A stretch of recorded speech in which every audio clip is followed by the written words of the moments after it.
एक बुढ़िया माई थी। वह व्रत नियम बहुत रखती थी। एक दिन भगवान के घर से यमदूत लेने आए। बुढ़िया माई यमदूत के साथ चली गई। आगे गहरी नदी बह रही थी। बुढ़िया माई डूबने लगी। तभी यमदूत ने पूछा, माए, गाय दान की है क्या?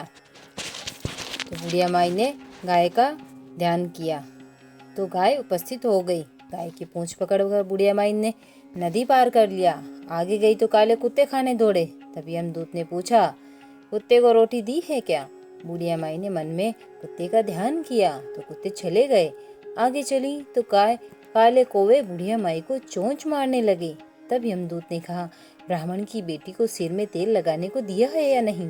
बुढ़िया माई ने ब्राह्मण की बेटी को याद किया तो कौवे ने चोंच मारना छोड़ दिया। आगे गई तो पैरों में कांटे चुभने लगे। यमदूत ने कहा, चप्पल दान किया है? बुढ़िया माई ने याद किया तो चप्पल पैरों में आ गई। आगे चली तो चित्रगुप्त जी ने यमदूतों से पूछा, आप किसको ले आए हो? यमदूतों ने कहा, बुढ़िया माई ने बहुत दान पुण्य किए हैं, लेकिन धर्मराज जी का कुछ नहीं किया, इसलिए आगे के द्वार बंद है। तब बुढ़िया माई ने विनती की कि मुझे 7 दिनों के लिए धरती पर जाने दो। मैं इन 7 दिनों में धर्मराज जी की कहानी सुनकर उद्यापन कर वापस आ जाऊंगी। धर्मराज जी ने उनके प्राण लौटा दिए। धरती पर बुढ़िया माई के शरीर में जान वापस आ गई। तभी लोग बुढ़िया माई को जीवित देखकर भूतनी भूतनी चिल्लाकर भाग खड़े हुए। बुढ़िया माई अपने घर आई। बेटे बहू से कहा, मैं भूतनी नहीं हूँ, मैं तो धर्मराज जी के कहे अनुसार वापस आई हूँ।